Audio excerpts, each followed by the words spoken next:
Maray na aldaw mga kachiramon, yaon po kataligdi sa tanghalian. Ngunyan po, maluto po ako ki ulam na Bicol Express na may sayote. Depende po sa indo kung ano pong gusto nito. Siyempre, nag-prepare na po ako digdiki, lada, or sili, bawang sibuyas at luya. At syempre, bumili din po ako ng kalahating kilo karne at pinap-chop ko na rin po yan para ready na po siya. Tinugasan ko na rin po yan. At syempre hindi mawawala ang ating tidbits. Kung wala pong tidbits, may pwede naman po ng fresh na pinya. At syempre ito na, naghain ako kawali. Ready ko na rin po at nagpagay na rin po ako ng uling. Ngayon, ginisa ko na po yung karne sa bawang sibuyas luya. Sinangkot siya ko muna. Syempre, kailangan po natin kumano yung lasa sa karne ng mga rekado. At syempre, inilagay ko din yung balaw kung tawagin dito sa amin sa Bicol or bagoong. Ewan ko sa inyo kung ano tawag yan sa inyo. Pero sa amin tawag yan balaw. Ayan, syempre minekos-mekos ko. Ayan, ganyan lang po pag mekos-mekos. Ayan. At syempre pagkatapos nun, ilang minuto, nilagay ko na rin po ang sili. Siling haba po yan. Yan po ang magpapasarap at magpapainit sa iyong katawan. Sarap.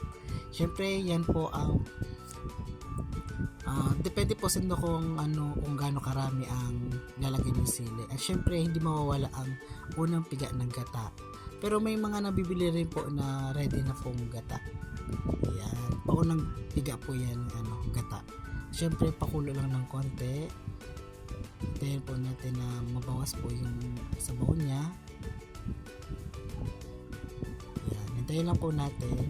At syempre habang hinintay po tayo, maglagay na rin po tayo ng mga pampalasa, paminta, asin, syempre yung magic sarap. At syempre naglagay din po ako ng konting asukal, pambalansin ng lasa. Ayan po. At syempre, after nun po, naglagay na po ako ng sayote. Kaya po yung pinakamalagay ng sayote kasi yung pinakamalagay. Syempre, damihan na natin yung sayote kasi